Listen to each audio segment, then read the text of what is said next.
फिर से एक नई वीडियो में आप सभी का स्वागत है। आज हम बात करेंगे क्यों हम न्याय के देवता कहे जाने वाले चितई गुरुदेव के बारे में।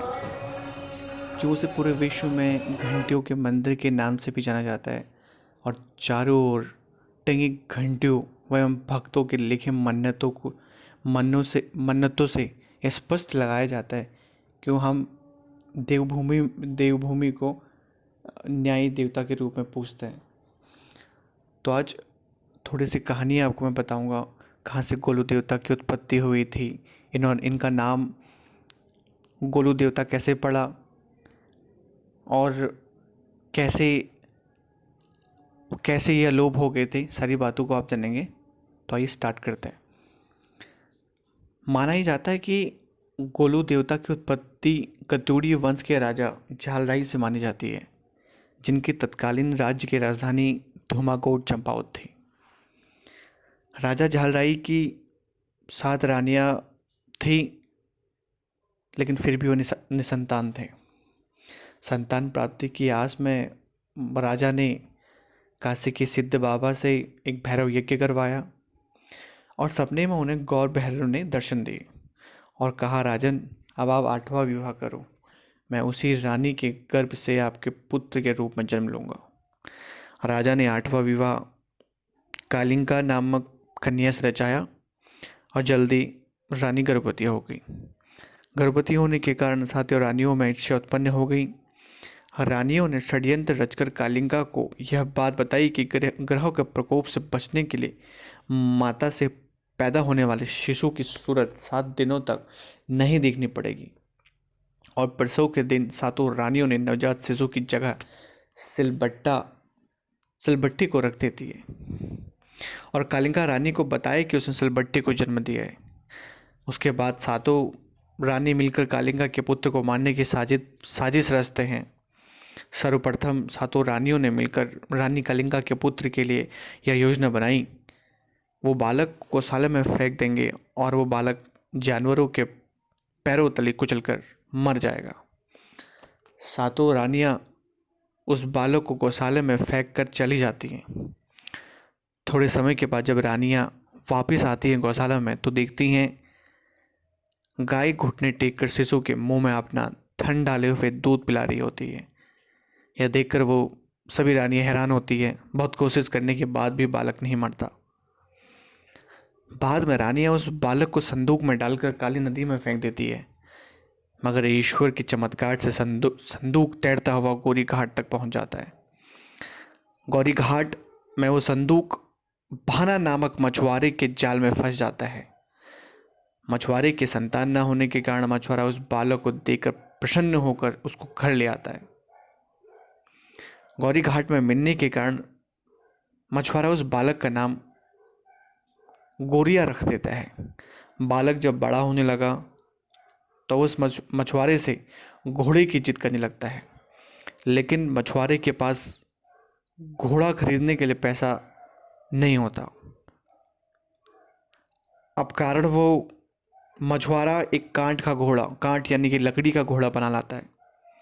बालक उस काठ के घोड़े से अत्यंत खुश हो जाता है। एक दिन जब बालक उस घोड़े पर बैठता है तो वो घोड़ा सर पर दौड़ने लगता है। यह नज़ारा देख गांव के लोग चकित रह जाते हैं। बालक की सातों रानियों से मुलाकात एक दिन बालक उसी काठ के घोड़े में बैठकर धूमाकोट नामक स्थान पर पहुंच जाता है, जहां सातों रानियां राजघाट पर पानी भर रही होती है और बालक अपनी माता कालिंगा के प्रति रचित षड्यंत्र की बात रानियों के मुख से सुन लेता है। ये बात बालक जानकर भी उस समय शांत रहता है।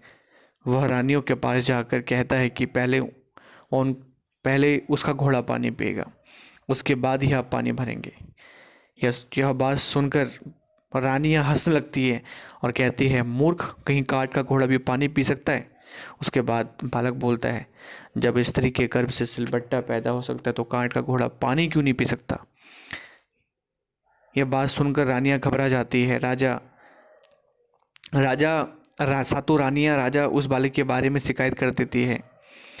अब जब राजा उस बालक के बारे में पूरी सच्चाई जानता है या सच्चाई जानना चाहता था, तो बालक ने सातों रानियों द्वारा उनकी माता कालिंगा के साथ रचित के षड्यंत्र की कहानी सुनाता है। कहानी सुनने के बाद राजा उस बालक से अपने पुत्र होने का प्रमाण मांगता है। इस पर बालक गौरिया ने कहा, यदि मैं माता कालिंगा का पुत्र हूँ तो इसी पल मेरी माता के वक्ष से दूध की धारा निकलकर मेरे मुंह में चली जाए। और होता भी ऐसा ही है। राजा ने बालक को गले लगा दिया और राजपाट सौंप देता है। इसके बाद राजा बनकर जगह जगह न्याय संभाल कर प्रजा को न्याय दिलाते रहते हैं। न्यायदेवता के रूप में प्रसिद्ध प्राप्त करने के बाद वह अलोप हो जाते हैं। वही बालक बड़ा होकर ग्वैल, गोलू, बाला, गोरिया, ग्वैर भैरव के नाम से जाने जाते हैं। ग्वैल नाम इसलिए पड़ा कि इन्होंने अपने राज्य में जनता की एक रक्षक के रूप में रक्षा की और हर विपत्ति में ये जनता की प्रत्यक्ष अप्रत्यक्ष रूप से रक्षा करते थे। गौरी घाट में ये मछुआरे को संदूक में मिले थे, इसलिए बाला गोरिया कहलाई। भैरव रूप में इन्हें शक्तियाँ प्राप्त थी और इनका रंग अत्यंत सफ़ेद रंग होने के कारण इन्हें गौर भैरव भी कहा जाता है। ग्वैल जी को न्याय का देवता भी कहा जाता है।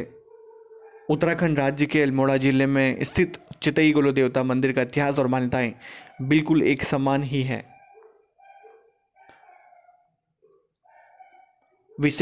विशेषताएं मंदिर की आप इस बातों से पता लगा सकते कि चारों तरफ टंगी घंटियां और उन मन्नतों पर अपना न्याय देकर भक्तों की पुकार सुनते हैं और गोलू भगवान उनकी मन्नतों को पूरा करते हैं।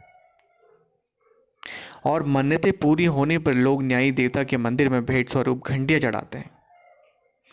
यहाँ एक ऐसी मान्यता भी है, यदि कोई नव विवाहित जोड़ा इस मंदिर में दर्शन के लिए आते हैं तो उनका रिश्ता 7 जन्मों तक बना रहता है।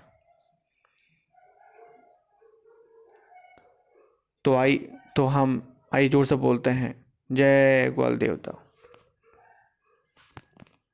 तो मैं इसी वीडियो को यहीं पे समाप्त करता हूँ। तो एक ऐसी वीडियो के साथ फिर से दोबारा मिलता हूँ। तब तक के लिए धन्यवाद।